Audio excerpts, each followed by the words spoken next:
Domine Patris et Filii et Spiritus Sancti. Amén. Comenzamos la explicación de la tesis segunda del conjunto de tesis para la síntesis de bachillerato.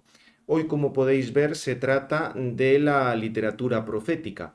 Explicar un poco en qué consiste esta literatura profética, ver, diríamos, sus géneros, los grandes autores que la componen, etc. Vamos a leer primero la tesis. Fijaos, tiene cuatro grandes bloques. El primero, el fenómeno profético común a diversos pueblos tuvo en Israel características peculiares que se desarrollaron con el tiempo, con lo cual hay que precisar qué quiere decir profecía y qué es lo propio de la profecía que encontramos en Israel. En segundo lugar, entró en relación con instituciones como la ley, el culto, la monarquía o la religión popular. O sea, qué cosas nos va a decir la profecía, los profetas, respecto a estas cuatro instituciones, y luego la literatura específica, los modos de narrar, los diversos géneros que va a emplear. Y una vez dicho esto, estos tres puntos primeros, recordar, digamos, los grandes libros proféticos. En la tradición cristiana han tenido especial importancia Isaías, Jeremías, Ezequiel, a los que se añade Daniel, aunque como veremos, Daniel en la Biblia judía no era considerado profeta, sino era considerado como un escrito. Lo comentaremos ahora y luego estará todo el amplio grupo de los llamados profetas menores que constituían un único libro. Tenéis aquí el esquema, la profecía en Israel, veremos primero profecía en Oriente Próximo, luego en Israel, el tema de la profecía y las instituciones, que iremos detallando una por una, y luego la literatura profética. Hay profetas escritores, profetas no escritores, qué géneros literarios se emplean y cómo se van formando esos libros proféticos. Para terminar al final diciendo algunas palabras sobre los principales libros proféticos. Aquí hago referencia al libro de Tabet, de Introducción al Antiguo Testamento, pero también os recomiendo este que os pongo en la descripción del vídeo de Bergsma y Pitre, la Introducción Católica al Nuevo Testamento, que hay cosas también muy interesantes. Bien, pues dicho esto, vamos a ver el primer punto, la profecía en Israel. Evidentemente Israel se sitúa dentro del contexto del Oriente Próximo. Y atención aquí porque por profecía se entiende una interpretación, un conocimiento de la mente y voluntad de Dios o, en el caso de los politeístas, de los dioses o del mundo de lo divino. Esto conllevaba también el conocimiento del futuro, porque es Dios quien conoce el futuro. Por tanto, si el hombre puede conocer el futuro es porque alcanza de algún modo esa mente de Dios. Aquí, digamos, la palabra hebrea es naví, la que van a emplear, y que se ha traducido al griego como profetes. Es interesante esto porque se prefiere el término profetes al término mantis. Mantis era como alguien que entra así en trance o dice palabras raras y luego alguien le tiene que interpretar. Habrá también algunos fenómenos de profecía extática, pero digamos no va a ser lo más habitual. En el Oriente Próximo, en cambio, sí que es lo más habitual eso, entrar en trance. Lo conocemos esto más bien, pues no sé, no en Oriente, sino en Occidente, el oráculo de Delfos o todo ese tipo de cosas, pero en Oriente esto existía, había videntes, adivinos que comunicaban mensajes de una divinidad protectora. En Babilonia, por ejemplo, estaban vinculados a unos santuarios, hacían sacrificios de animales, según cómo fuera el sacrificio, decían una cosa y otra, etcétera. Esto evidentemente entra dentro de lo que sería la experiencia religiosa de los pueblos. Si hay algún elemento de verdad o de bondad, obviamente procede siempre de Dios, pero atención que la única religión revelada es, digamos, es el Antiguo Testamento, la religión de Israel, porque ahí hay una intervención de Dios para elegirse un pueblo, etcétera, como ya vimos el otro día. En el caso de otras religiones, lo que tenemos serán pues, los tesoros de la sabiduría humana o una búsqueda de Dios, pero intervención de Dios propiamente dicha la tenemos en la religión revelada. Por supuesto que puede darse el caso, y de hecho aparece en la escritura, Balaam, que era un profeta, diríamos, de otras religiones, pero el Señor se sirve de él para profetizar a favor del pueblo de Israel. Le habían contratado para que profetizara contra Israel y acaba profetizando a favor de Israel. Pensad que en el cristianismo primitivo se aceptaba, aunque hoy sabemos que lo de los oráculos sibilinos fue una cosa compuesta bastante después, que había habido alguna profecía pagana que anticipaba a Cristo, con lo cual diríamos el que en algunos de estos lugares hubiera una intervención divina profética, en principio podría darse, pero no para confirmar la falsa religión, sino indica a favor de la, digamos, de la religión verdadera, ya en el caso del Nuevo Testamento cuando llegue Cristo, en este caso del Antiguo Testamento, a favor de la ley o de alguna de las cosas que estuvieran reveladas. O sea que por eso no es correcto considerar que todas las experiencias religiosas son intervenciones del Espíritu Santo ni que hay revelación en sentido propio fuera del Antiguo Testamento antes de la venida de Cristo. Que, digamos, podría darse el caso, como lo de Balaam o algún otro, que se sirva de alguien exterior para comunicar algo, tal cosa es posible, pero siempre en la misma dirección de esa revelación bíblica. De todos modos, en Israel, que es lo que más nos interesa, se emplea el término Naví con un sentido muy amplio. Eran personas que gozaban de la amistad de Dios, como por ejemplo Abraham, Moisés, pero diríamos, si hablamos ya de profetas, habría que considerarlo, la fase primitiva sería desde los últimos jueces hasta los inicios de la monarquía.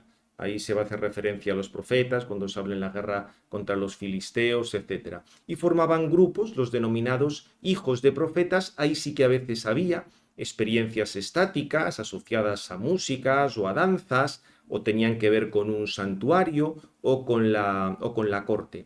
Lo que pasa es que aquí podía haber profetas verdaderos o profetas falsos. El caso más claro es el del profeta Sedecías, que pretendía tener el espíritu de Yahvé y realmente no tenía, eran simplemente los pájaros de su cabeza. En esta primera etapa hay alguna relación con videntes que profetizan o reciben oráculos en sueños, pero diríamos este tipo de prácticas adivinatorias cada vez se van abandonando y lo fundamental es, digamos, esa comunicación que recibe el profeta, el Naví.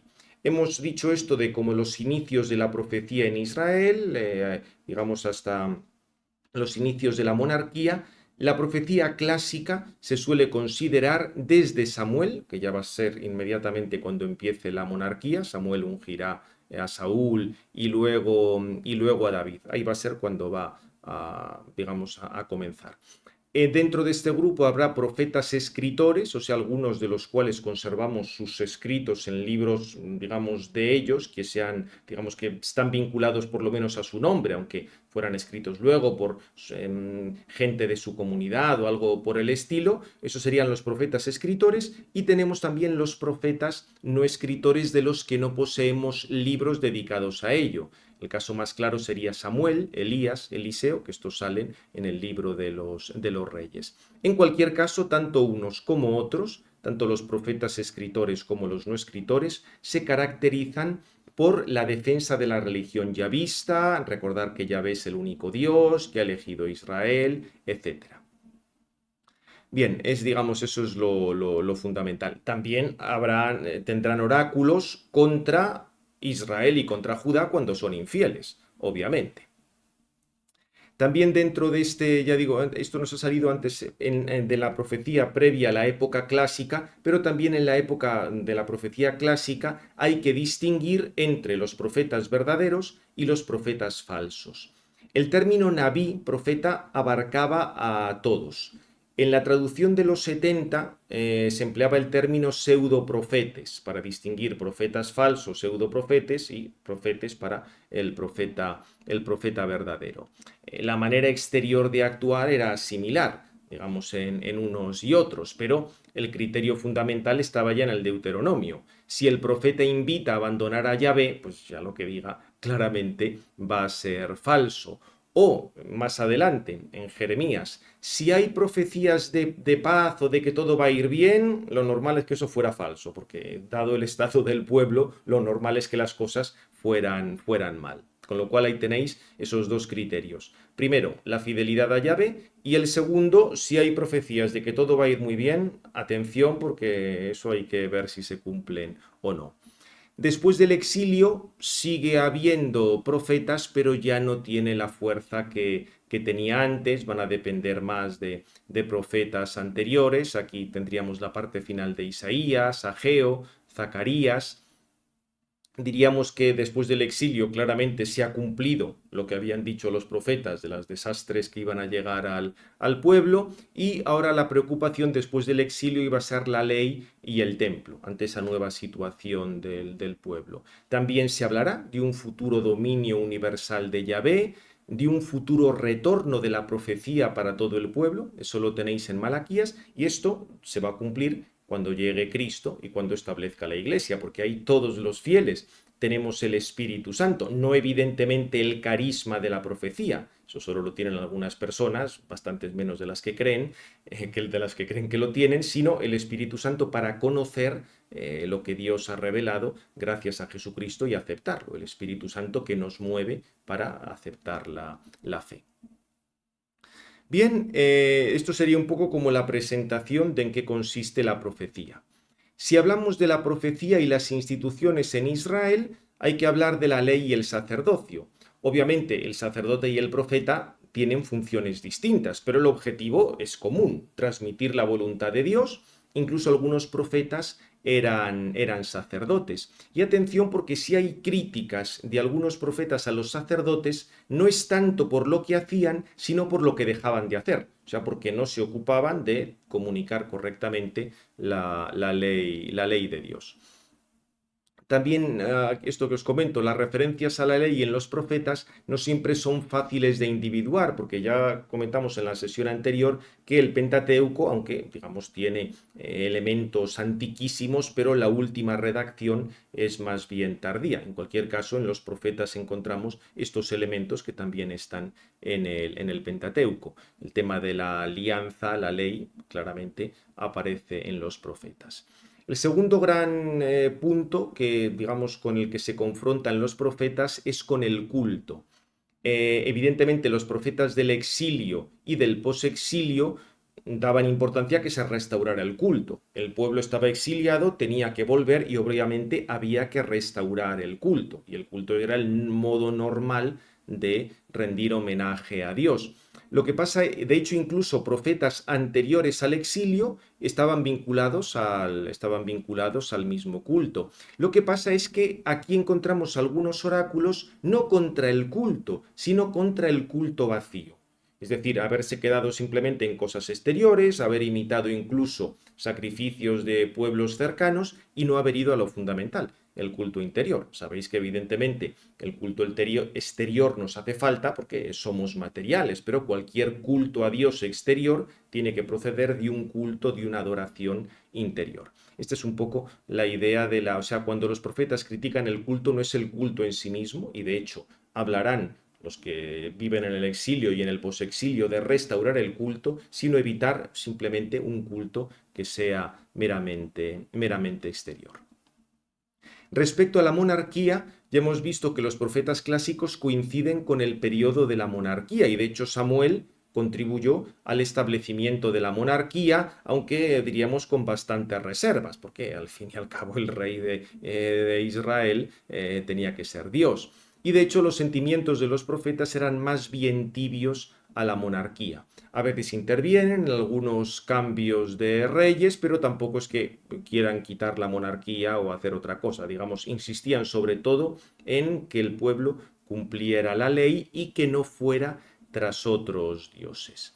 Es cierto que habrá, digamos, habrá algunos oráculos proféticos sobre la casa de David, una futura casa de David. Es interesante esto porque, aun no teniendo los profetas mucha simpatía por la institución, tienen que transmitir oráculos de que habrá una restauración futura, una casa de David, una realeza de David, diríamos, de otro tipo, que eso se va a cumplir evidentemente, cuando llegue el Señor. Fijaos de todos modos que es curioso el título de Mesías o de ungido en Isaías, en el segundo Isaías, se aplica a Ciro. al rey de los persas, como alguien que tiene también una misión especial. Pero la idea de que hay un Mesías vinculado a la casa de David, lo encontramos, aparece también digamos, en los profetas y en Isaías, pero se va a cumplir en Cristo. Solo que esto ya nos hace notar que el término Mesías era un poco ambiguo. Si Ciro podía ser el Mesías, digamos, el Mesías que proceda propiamente de Dios tendrá que tener unas características especiales, no será un rey más de esa dinastía. Por tanto, hemos visto ya los profetas y la ley y el templo, profetas y el culto, profetas y monarquía y profetas y religión popular, es decir, el modo en el que la gente en Israel vivía la religión. Y aquí lo más importante es recordar que sí, para los profetas Israel es el pueblo elegido, tiene un papel especial asignado por Dios, pero eso no puede caer en la autocomplacencia, en pensar que todo van a ser ventajas materiales o que el hecho de haber sido elegidos no tenía consecuencias morales. Por eso es simplemente insistir una y otra vez que la elección conlleva el cumplimiento de la ley, conlleva la fidelidad a la alianza, etc. Es un poco lo que van a recordar y también las consecuencias sociales de la alianza respecto a vivir conforme a la justicia, no explotar al prójimo. Aquí estaría toda la cuestión de los pobres de Yahvé, los Anawim, que se caracterizaban porque su riqueza es mantenerse fiel a Yahvé, fueran cuales fueran las circunstancias. Sería un poco ese resto fiel. O sea, no es que se dé una idealización de la pobreza. De hecho, en el Antiguo Testamento vemos que los patriarcas habían sido personas con muchas posesiones, sino la idea es que nunca entre la injusticia de manera que se rompa la alianza. Vivir en justicia de manera que no haya esa ruptura de la alianza y a veces mantenerse fiel a la alianza quería decir perder bienes. Este es un poco el sentido de lo de los pobres de Yahvé. En cualquier caso, diríamos, la insistencia siempre es en el culto al único Dios verdadero, en ese monoteísmo que tiene que tener consecuencias prácticas. O sea, el fuerte nexo entre religión y moral. No es una cosa que se pudiera separar. Fijaos que en otros pueblos, tanto pueblos que circundaban Israel o luego en el paganismo, la religión era una cosa del culto y la moral era una cosa que se podían ocupar los filósofos o lo que sea. En el planteamiento de los profetas, no. La religión y la moral tienen que ir unidas. Bien, dicho esto un poco, o sea, lo que sería el profetismo a grandes rasgos, vamos a hablar ahora de la literatura profética. La primera cosa que hay que decir es, algo que hemos apuntado antes, hay profetas escritores y profetas no escritores. Fijaos que en el canon judío, recordáis que había tres grandes grupos de libros. La Torá, lo que nosotros llamamos el Pentateuco, los profetas y los escritos. En los profetas ellos incluyen lo que nosotros hemos denominado historia deuteronomista, o sea, los primeros libros históricos en los que aparecen los profetas. Eso para ellos son los profetas anteriores y en cambio los profetas que escriben o libros con el título de un profeta serían los profetas posteriores. La diferencia entre los profetas escritores y los no escritores es que a los primeros, a los profetas escritores, tenemos sus propias palabras, mientras que los segundos es lo que han escrito los historiadores acerca de ellos. En realidad, en el caso de los profetas escritores, lo que quiere decir es que sus profecías fueron recopiladas fundamentalmente por sus discípulos y luego puestas por escrito. En algunos casos es el mismo profeta el que podía hacer la recopilación o incluso escribir pasajes respecto a él en tercera persona, pero también se nos habla de los colaboradores de los profetas. Esto lo tenéis en algunos libros, os pongo ahí alguna cita. También hay pasajes poéticos, o sea, no solo en prosa, sino en verso, y muy probablemente estos proceden tal cual del profeta. Incluso él lo podía haber puesto por escrito, se aprendían de memoria esas profecías digamos, en forma poética. Con lo cual tenemos profetas escritores, profetas no escritores. Y recordad que en el canon hebreo, el segundo gran libro de profetas, Nevi'im, abarca tanto lo que nosotros llamamos profetas como la historia deuteronomista. La historia deuteronomista serían los profetas no escritores o profetas anteriores y los profetas posteriores, lo que nosotros llamamos profetas.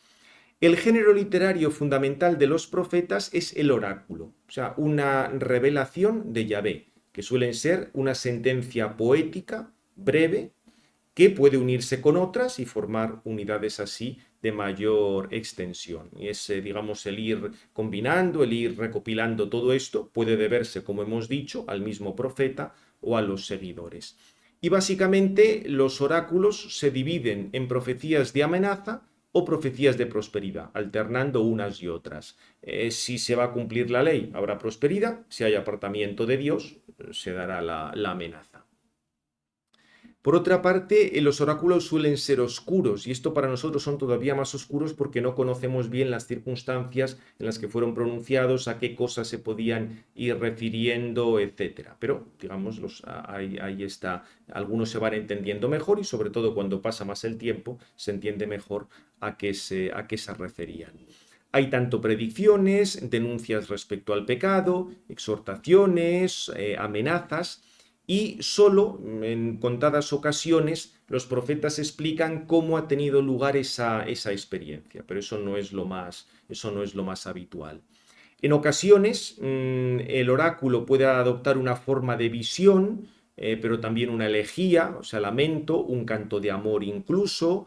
Hay géneros litúrgicos como rituales de alianzas o enseñanzas al estilo sacerdotal e incluso acciones simbólicas. Los profetas comunican un oráculo realizando una acción. Esto es muy frecuente en el profeta Ezequiel, pero también en Oseas hay algunas. Sería, digamos, hacer un signo visible para comunicar una realidad de parte de Dios.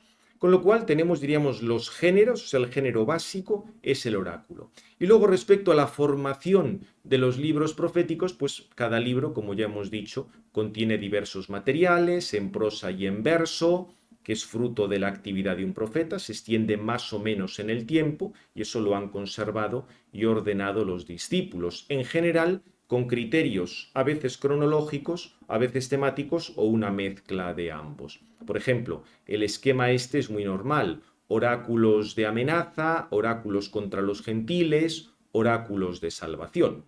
Pero ya digo, puede haber otros esquemas.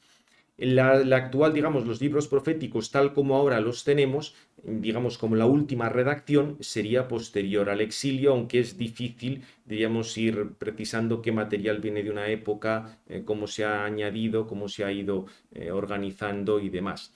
En cualquier caso, los profetas tenían una inspiración de Dios para comprender esa realidad y les iluminaba a Dios unos contenidos, y el redactor final, el que ya pone por escrito todo, el que ya lo recopila, también obviamente ha contado con el carisma de la inspiración para transmitirnos esa verdad de la salvación que tenemos en la escritura.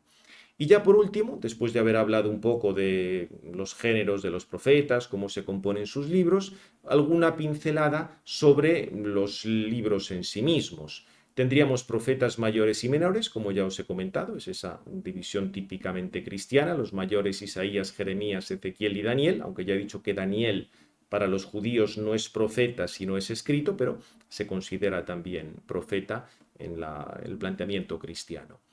De Isaías, que es el más importante, fijaos que junto con los Salmos, el Evangelio, el libro que más cita es Isaías, lo cual muestra el aprecio que se le tenía. Comienza su ministerio en el 733 a.C., hasta los inicios del siglo VII. Cae el reino del norte, aunque Judá permanece, e Isaías está, digamos, insistiendo continuamente en la fidelidad a la alianza. Habría tres partes de los 39 primeros capítulos. Es la época de Isaías, con el libro del Emmanuel, esas profecías del Mesías de la dinastía de David, con oráculos de Judá y Jerusalén, oráculos contra las naciones y textos apocalípticos posteriores. Del 40 al 55, que ya es un contexto distinto, parece que es el de los desterrados que esperan la liberación, por eso se denomina libro de la consolación, y ahí aparece también profecías interesantísimas sobre Cristo, como los cánticos del siervo. Y del 56 al 66, que sería ya la situación de vuelta del destierro, con las dificultades que encuentran, pero la promesa de una Jerusalén esplendorosa futura. Continúa siempre la denuncia de pecados de Judá y Jerusalén, pero las promesas de un Mesías especial. Por eso se entiende que en el Evangelio y en el Nuevo Testamento se recurra especialmente a Isaías. Jeremías es algo posterior, del 627 a.C., coincide con la reforma religiosa del rey Josías, padeció la toma y la destrucción de Jerusalén y, bueno, en este libro cuenta su vocación, los oráculos contra Israel y Judá por haber sido infiel a Dios, una parte autobiográfica, también incluye un pequeño libro de consuelo, de una futura intervención de Dios que consolará al pueblo, oráculos contra las naciones y la narración de la caída de Jerusalén. Digamos, como dato interesante, va a subrayar mucho la alianza y la imagen esponsal de la alianza, que esto luego será desarrollado especialmente en San Pablo cuando vea la relación entre Cristo y la Iglesia como un matrimonio. Esto ya había sido planteado antes como un matrimonio de Israel y el pueblo. Bien, en Ezequiel digamos, tiene una unidad mucho mayor. Parece que Ezequiel no solo tuvo los oráculos o las profecías, sino que él mismo las recopiló, les dio la forma actual. Desarrolla su ministerio en Babilonia, en el exilio, estaba desterrado allí desde el 597, conoce la caída de Jerusalén, era de familia sacerdotal, y, digamos, la primera parte del libro tiene un carácter conminatorio, las amenazas contra Judá y Jerusalén y la denuncia de todos los crímenes, todos los pecados que se han cometido en el templo, mientras que la segunda parte es el consuelo, la futura restauración de Israel, donde también hay oráculos contra las naciones que están atacando a Israel. Ahí van a aparecer los temas de la santidad y la trascendencia de Dios, la pureza ritual, el tema de la responsabilidad personal, cada uno tiene que responder ante Dios, y la esperanza mesiánica, pero en el sentido de que Dios mismo es el que dará la paz a su pueblo con el Espíritu y un príncipe ideal que renovará la alianza. El libro de Daniel, como ya os he dicho, no está entre los profetas dentro del canon hebreo, pero sí es considerado así por los cristianos, sino entre los escritos. Es un libro más tardío, describe las historias de Daniel y sus compañeros en la corte de Babilonia, contiene sueños y visiones por parte de Daniel. La tercera parte, los dos últimos capítulos, solo aparece en las versiones griegas, tiene más historias de Daniel en Babilonia. Realmente es difícil localizarlo, o algunos autores hablan de un apocalipsis histórico para consolar a los hebreos pues en la época cuando han regresado del exilio, y luego tienen, digamos, ya en todo el problema de las garras de los macabeos, cuando los seleucidas intentan helenizar por la fuerza a Israel, un poco, digamos, recibir consuelo en esa época. Algunos han hablado de inexactitudes históricas, pero el género de Daniel tiene mucho que ver con el midrash, es decir, a partir de determinados acontecimientos edificar, recordar la necesidad de la ley, de la alianza, etc. En los evangelios y en el Apocalipsis se van a citar cosas de Daniel. Recordad que el mismo Jesucristo se presenta como el Hijo del Hombre, que es una figura que estaba en el profeta Daniel, una figura vinculada a Yahvé, pero que al mismo tiempo se presenta como Hijo de Hombre. Claro, Jesucristo, que es verdadero Dios y verdadero hombre, le cumplía perfectamente ese personaje. También digamos, en la idea básica del libro es que el Dios de Israel es el único Dios, que tiene en su mano los designios de la historia, que puede revelar esto a los profetas y, en concreto a Daniel, le da esa capacidad de interpretar sueños y visiones. Y por último, respecto a los profetas menores, recordad que tanto en la versión de los 70 como en la tradición hebrea, se considera, aunque son 12, pero es una unidad, o sea, es un único libro. Lo que pasa es que responden a contextos muy distintos. Por ejemplo, en el siglo VIII estarían Amós y Oseas, de nuevo con el tema de la alianza como un matrimonio, también Miqueas. Desde el siglo VII hasta la caída de Jerusalén estaría Sofonías, quien insiste en ese día del juicio de Yahvé, Nahum y Habacuc. Después del exilio, ya bajo dominio persa, estaría Ageo, que va a revalorizar mucho el papel del templo, Zacarías, Malaquías, Joel y Abdías. El libro de Jonás es un relato edificante, aunque probablemente con una base histórica, un poco como lo que sucede con el libro de Tobías, de Judith o Esther, que, digamos, parten de algún elemento histórico, pero luego lo embellecen para comunicar un mensaje. Y el tema, por ejemplo, en Jonás de la conversión de Nínive es como algo que debe avergonzar al pueblo elegido.